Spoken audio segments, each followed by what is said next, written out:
Merci. Je remercie les organisateurs donc, pour leur invitation. Donc, vous allez voir qu'effectivement, il y a des choses qui vont peut-être être redites.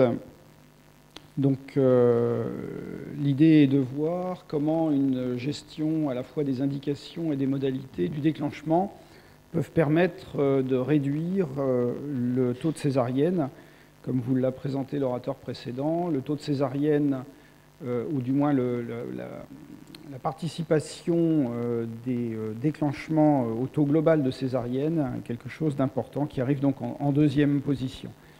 Alors on le sait, on assiste ces dernières décennies à une augmentation importante des taux de déclenchement, d'ailleurs relativement parallèle à l'augmentation du taux de césarienne, si on met les deux en association.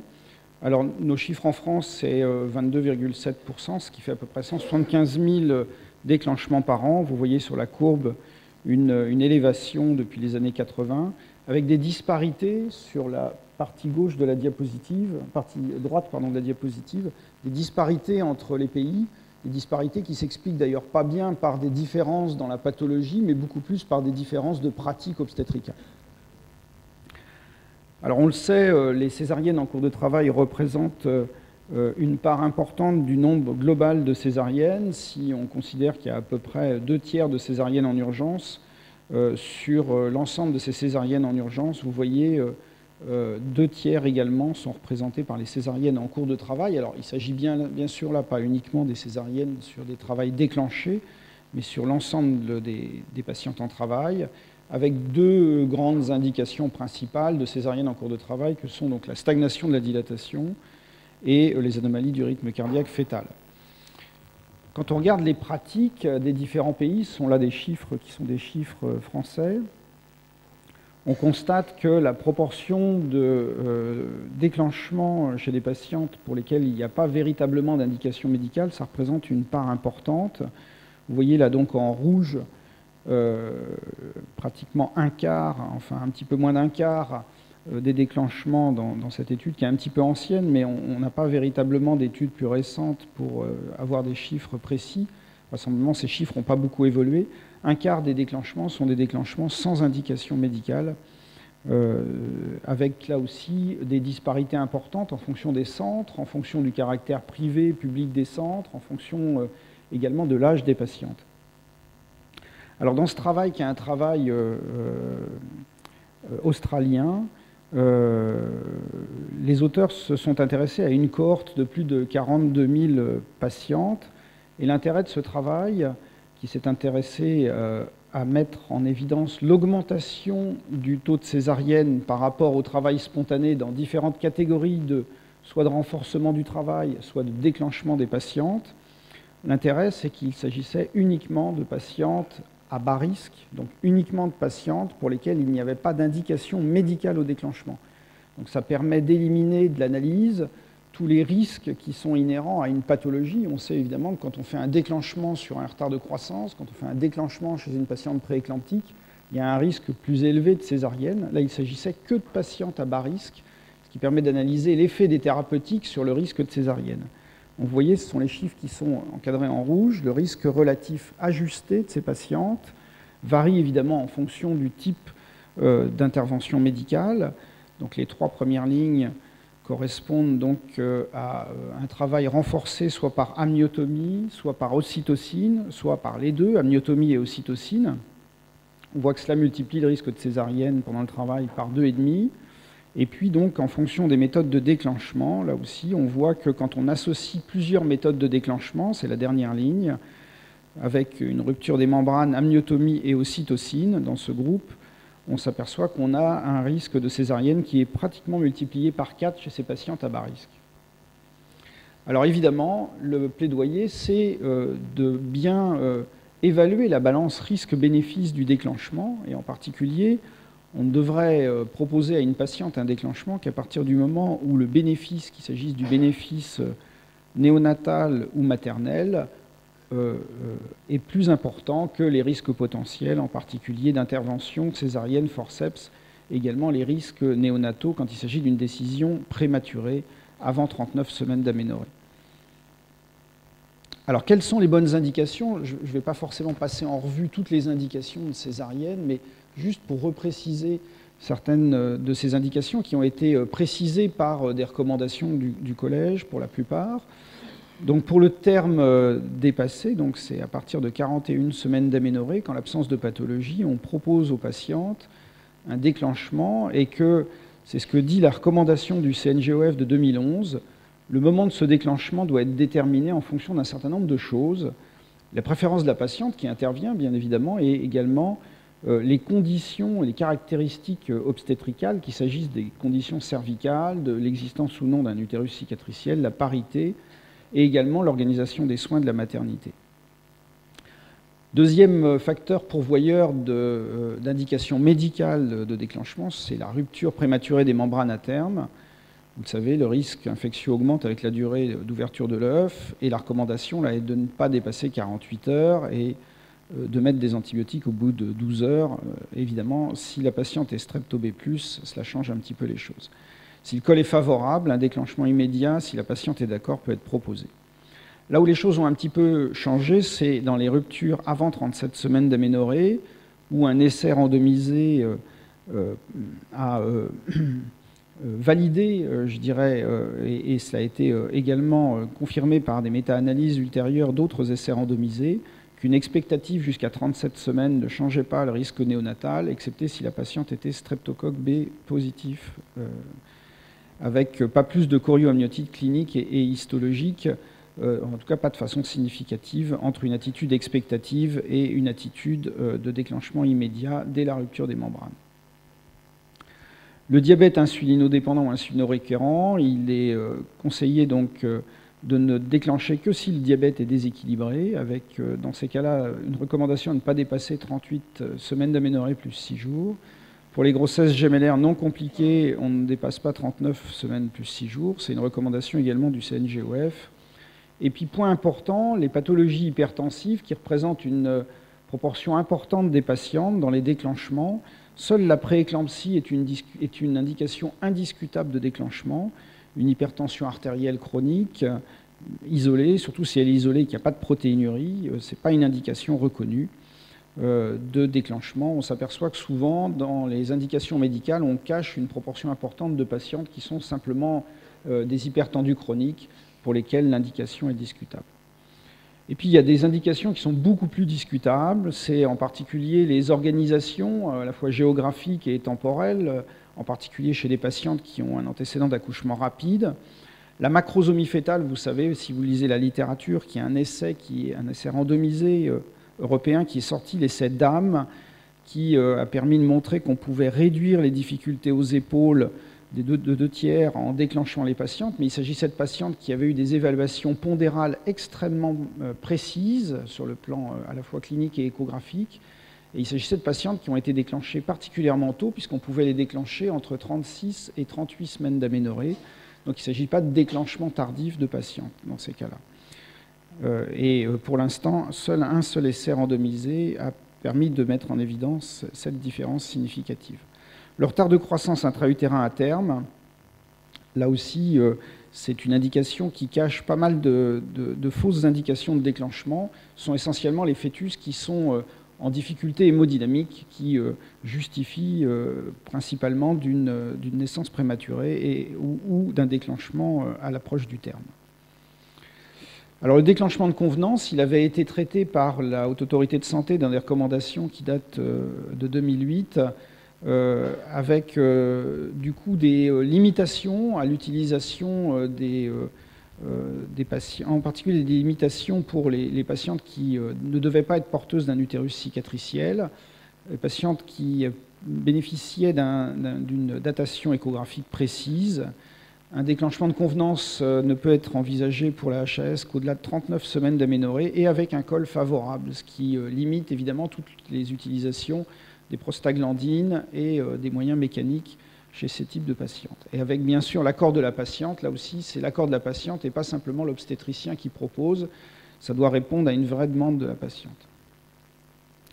Alors quels sont les moyens de déclenchement? Est-ce qu'il y a des choses un peu nouvelles qui sont sorties dans la littérature récemment? Donc c'est un peu ancien, c'est la Haute Autorité de Santé de 2008, là aussi, qui préconise pour les bishops favorables l'utilisation de l'ocytocine et de l'amniotomie. Pour les bishops inférieurs à 6, l'utilisation des prostaglandines. La recommandation avait été assez frileuse sur les moyens mécaniques, donc c'est essentiellement les moyens mécaniques qui ont évolué. En tout cas, c'est dans ce domaine-là que la littérature est sûrement la plus riche aujourd'hui.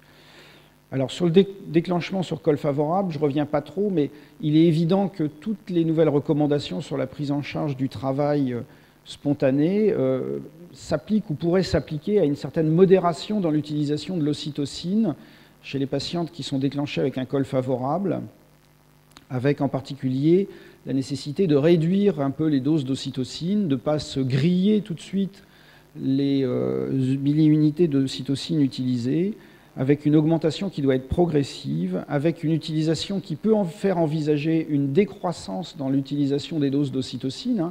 Une fois le travail engagé, on peut réduire les doses, on peut même, dans un certain nombre de cas, arrêter le syntocinon. Le travail reste enclenché.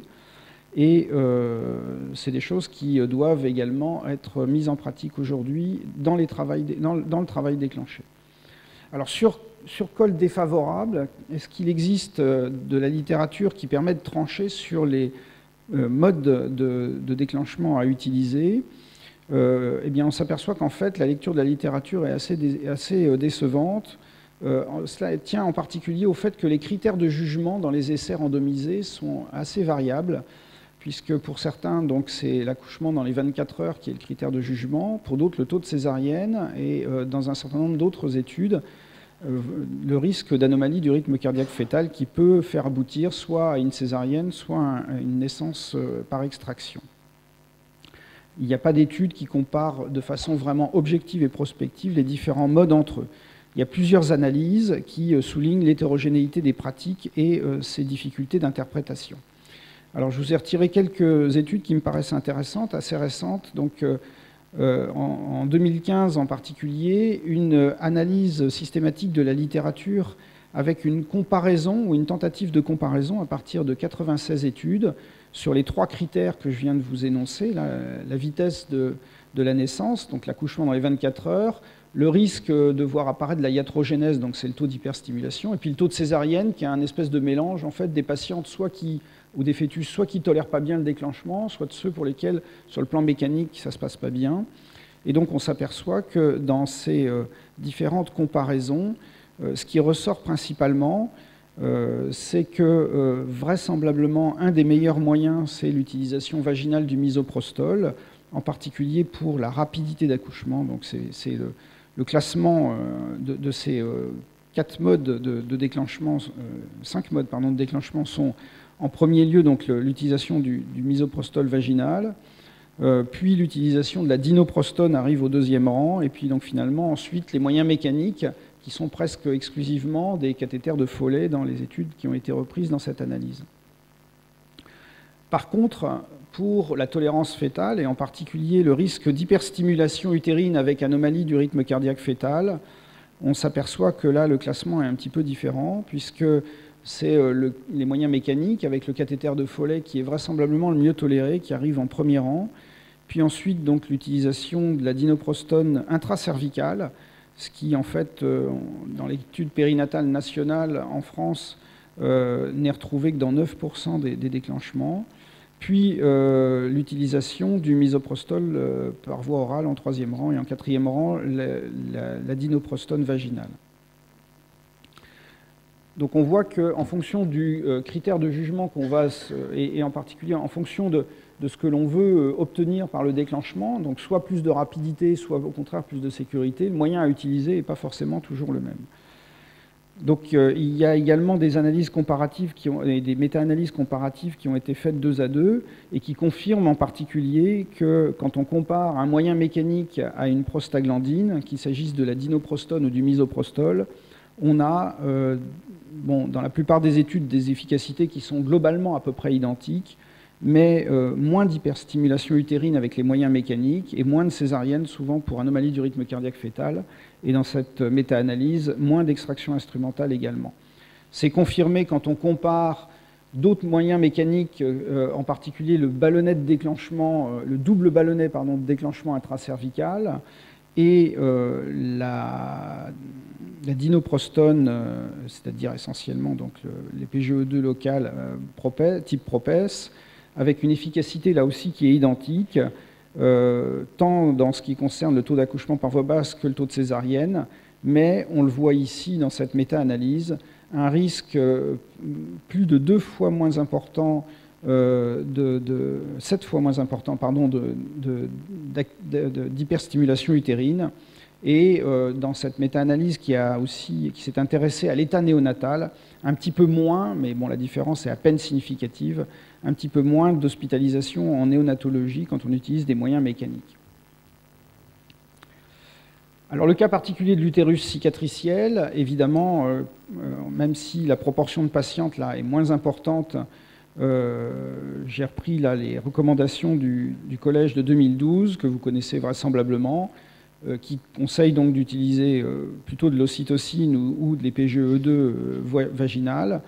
La recommandation a laissé un peu sous silence les moyens mécaniques, ce qui est peut-être un petit peu dommage parce qu'il existe quand même de nombreuses études sur l'utilisation des moyens mécaniques, et en disant donc que les données étaient insuffisantes, et le misoprostol par contre qui est non recommandé en cas d'utérus cicatriciel. L'effet ocytocyte-like de misoprostol étant le plus important, il est évident que le risque de rupture utérine est le plus important chez les patientes déclenchées par ce moyen. Alors, la Cochrane a publié des recommandations en 2016 sur les patientes qui ont un utérus cicatriciel et qui doivent être déclenchées, qui confirment qu'il est bien difficile de faire une sélection dans les moyens de déclenchement. Et là aussi, la Cochrane appuie sur le fait que le misoprostol ne doit pas être utilisé. Il n'y a qu'une seule étude réelle, randomisée, qui a été retenue dans la Cochrane. Et cette étude a dû être arrêtée à 40 patientes inclus dans l'étude, parce qu'il y avait déjà une rupture utérine sur 17 patientes dans le groupe misoprostol. Alors certaines équipes utilisent des déclenchements combinés, j'en arrive presque à la fin de mon topo, avec donc cet essai de 2016 qui est intéressant. Alors, en fait, là, l'objectif, c'est, dans certaines situations, de permettre en fait, une naissance assez rapide comme alternative à la césarienne programmée. On sait qu'il y a des conditions, soit parce qu'il existe une prééclampsie, soit parce que l'état maternel justifie d'aller assez rapidement.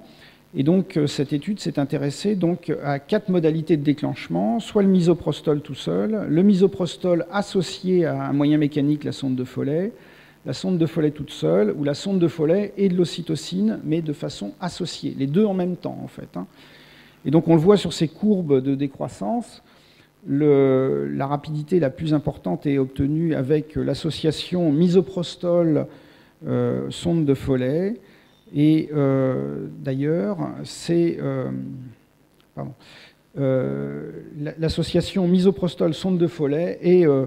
effectivement, de façon significative, la plus rapide par rapport à toutes les autres méthodes. La seule méthode qui se rapproche à peu près de la rapidité de l'association misoprostol-sonde de Foley, c'est l'utilisation sonde de Foley plus ocytocine. Donc cet essai est intéressant parce qu'il ouvre la porte à l'utilisation, dans certaines situations où on a besoin d'un déclenchement vraiment très rapide, de l'association d'un moyen mécanique avec un moyen pharmacologique. La satisfaction des patientes apparaît depuis maintenant 4 ans dans les études de façon assez systématique. C'est bien évidemment, quand on parle de déclenchement, il est hors de question de ne pas faire ça avec, bien sûr, le consentement de la patiente, mais également une véritable discussion avec la patiente qui peut faire porter sur un choix différent en fonction même de la tolérance, par exemple, à la douleur. Et donc, c'est ce qui a été analysé en particulier dans les essais sur les moyens mécaniques par rapport aux agents pharmacologiques. Et on le voit bien, c'est ce qui est dans la partie droite en haut, le graphe A, une douleur qui est un petit peu plus importante. Les patientes avaient été dans cet essai évaluées avec une échelle visuelle analogique de la douleur. On voit des douleurs un petit peu plus importantes à la pose d'un ballon, qu'il s'agisse d'un ballon simple, c'est-à-dire une sonde de Foley ou un double ballon, par rapport aux prostaglandines. Mais c'est le B qui est en dessous, toujours à droite. Une douleur, au contraire, pendant la période de maturation du col, qui est moins importante, en particulier avec la sonde de Foley, par rapport aux prostaglandines, et finalement un taux de satisfaction des patientes qui paraît à peu près équivalent, même si l'évaluation d'un taux de satisfaction, c'est toujours un peu difficile. Voilà, donc j'en arrive à ma conclusion. Si on veut s'inscrire dans une démarche de réduction du taux de césarienne, il est important au premier chef de bien poser les indications du déclenchement et de limiter les déclenchements de convenance. Prostaglandine ou moyens mécaniques, on ne peut pas vraiment trancher, efficacité à peu près identique, sauf quand on a des points précis, et peut-être que, et c'est ce que nous diront peut-être des études ultérieures, quand le déclenchement se consacre à des fœtus fragiles, entre guillemets, hein, c'est-à-dire essentiellement les retards de croissance, peut-être également les termes dépassés, et dans ces conditions-là, on privilégiera évidemment des moyens qui sont des moyens peut-être un petit peu moins pharmacologiquement actifs, de même pour l'utérus cicatriciel, et que le choix d'une méthode doit surtout dépendre de l'objectif qu'on fixe avec la patiente, entre nécessité de rapidité de l'accouchement et éviter une césarienne et éviter les anomalies du rythme cardiaque fœtal. Voilà, je vous remercie.